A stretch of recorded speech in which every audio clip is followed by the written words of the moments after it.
Could you tell us about your latest record and how does it, for example, differ from your first record ever with your first band? You're talking about the single now or the album? The whole album. The whole album. Has your attitude, for example, changed, or? Oh, I think it has to.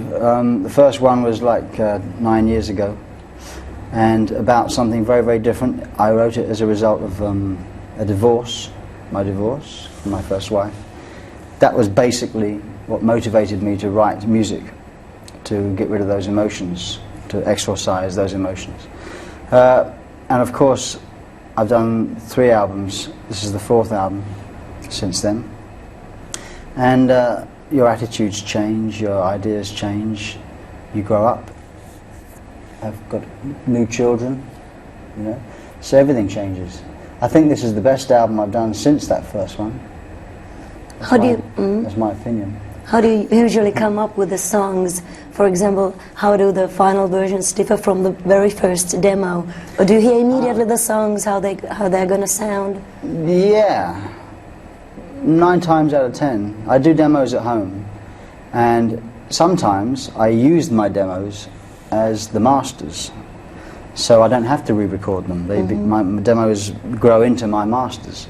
But on this particular album, I actually re-recorded pretty much everything again in a proper studio. That's to say, not my demo studio at home. I do good demos. I give good demo, as they say. And pretty much the songs stick to my original conception. Sometimes things change, you know. I think as soon as you have other people come and play on a song, sometimes the change of direction. You have a good bass player, instead of me doing dong dong dong dong dong, you have a great bass player playing.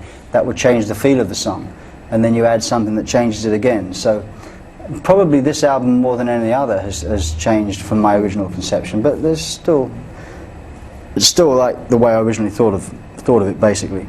What kind of a person are you to work with? For example, in the studio, are you the boss of the situation? Terrible. I'm awful. A dictator. What happens, for example, when Eric Clapton or Steve Winwood comes to the studio?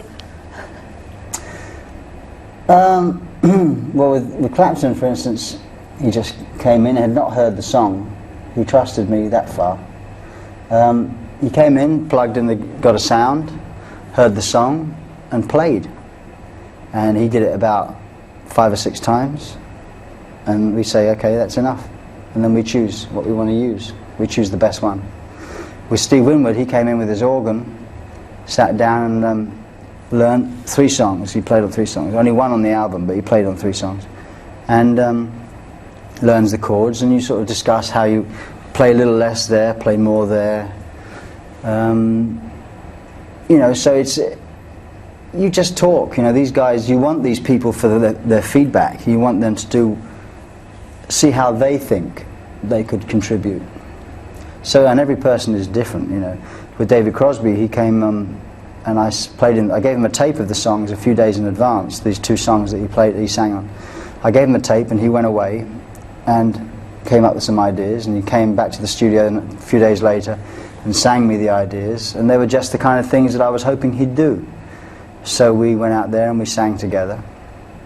So half of it is me wanting to work with these people to see how they do it, and the other half is just getting people in that I think will contribute to what I want to do. I actually I listen to an awful lot of Beatles stuff. I am fascinated by what made those records so great, so I listen to an awful lot of that, and different periods of their recording. I listen to the Blue Nile. There's an English group, Scottish group in fact, called Blue Nile, who I think is one of the best things around at the moment. They've got an album called Hats, so buy it, it's very good. Listen to a lot of R&B, old R&B, new R&B. But having said all that, I don't listen to a lot of music. You know, when I do listen, that's what I listen to. If I'm in the car listening to radio, I usually listen to talk radio. So usually I would just be, if I'm at home, I don't put music on. I'm with my family most of the time, doing family type things. Could you one more time tell the story behind the drum sound of In the Air Tonight? Because we're going to show the video. Oh, the video. Me when I was a youngster. The drum sound that launched 1,000 drum sounds, basically you play the drums very, very loud.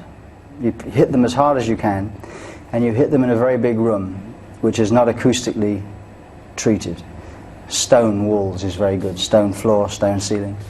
And that means the sound echoes around, and then you get a noise gate to cut it off. So you get and then you get the drum fill that I did, which is quite extraordinary because people think of it now as a classic, you know. And in fact, it could have been anything. I could have played anything. That was the first thing that came into my mind. I didn't sit down and think, now, what will they like? What will get me into the sort of musical history books? I didn't think like that. I just played, okay, a drum fill. It was completely arbitrary. I could have done anything, and I did that. But that's the basic premise on how you get the drum sound. A lot of people sample my drum sound from CDs and records. And Is it allowed?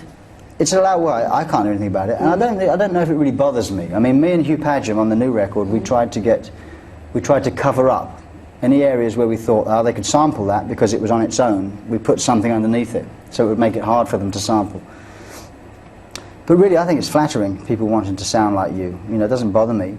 But what's more important, I think, is that when you sample a sound, you only get the sound. You don't get the personality, the person playing the sound. And that, to me, is half of it, you know. The personality of the thing. It's like if you had Eric Clapton, who's a brilliant guitar player. You know, if you get his sound, if you were able to sample his sound, you wouldn't sound like Eric Clapton because you can't play like Eric Clapton. So, you know, that's the kind of thing I mean, and so I don't really mind it. What do you think of all these welfare concerts? There's been a lot, and you have played in Live Aid and Nelson Mandela and Prince's Trust. Are there too many of these nowadays? There are. That's why I don't do many of them anymore. I mean, I do the Prince's Trust gigs because I am involved with the Prince's Trust at ground level. I'm one of 5 or 6 trustees that helps discuss to distribute the money. You know, how do we distribute the money? How do we raise more money? So that's my involvement. I'm very involved business-wise with them, you know. Live Aid was 5 years ago. I mean, I did Live Aid because I was involved with the Band Aid record. Nelson Mandela, I didn't really get involved in. I just played the drums, you know, in the band. And I haven't really done anything else. I mean, I do a lot of charity work which nobody knows about, and therefore, you know, isn't the same kind of thing. But there are too many benefits. And I think people have only got so much money to give. You know, there just isn't that much money around for people to keep putting their hands in their pockets. Comic Relief last year in England, which is music and comedy, that raised about 20-odd million pounds, and they don't even have to do one this year because they've still got too much money left from last year. Oh, yeah. So, you know, there are probably too many of those things. But having said that, you know, it's important to try and put back. If you can help people, why not help? You know, just because it's not trendy to do it anymore. You know, people say it's a bit passé, darling, to help do a charity gigs. Well, screw them. That's what I say. Because to be quite honest, if you can help people by putting a little bit of your time back into, you know, something that can benefit them, then I think it should be done. What do you think has been the most important thing on your career? What record, for example, or is it the latest one, or? No, I think the most important thing that happened was Peter leaving and me starting to sing, Peter Gabriel. You auditioned 400 singers. How did it feel? Did you listen to all of them and then decide? Well, no, I mean, basically we auditioned singers and we couldn't find anybody that we liked. And so before we knew it, we were in the studio, still without a singer, and so I started to sing the songs one by one, and then we finished the album. It was just a happy coincidence.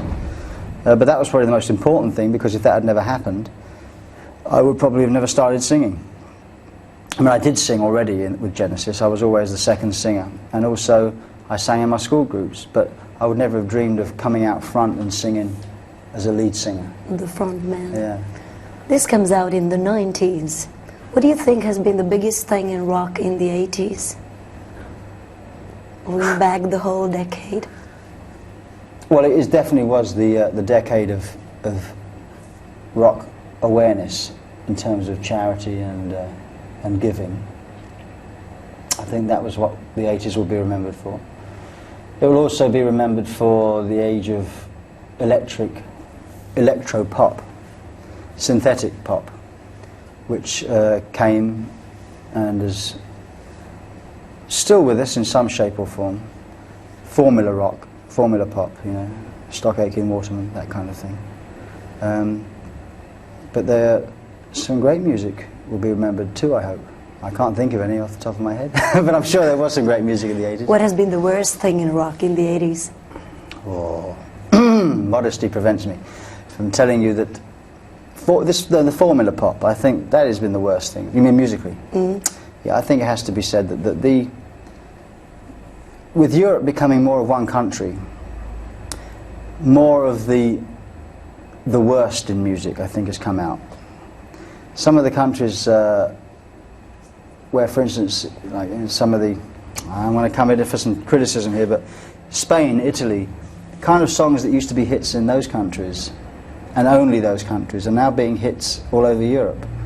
And I think that's a sad state of affairs, because those records aren't very good, I don't think. But I mean, there's some great music being made in those countries as well. But I mean, I think what happened is that the standard has got a lot lower in some of the 80s, parts of the 80s. I think pretty. There's always been good music, but I mean, there's been some pretty low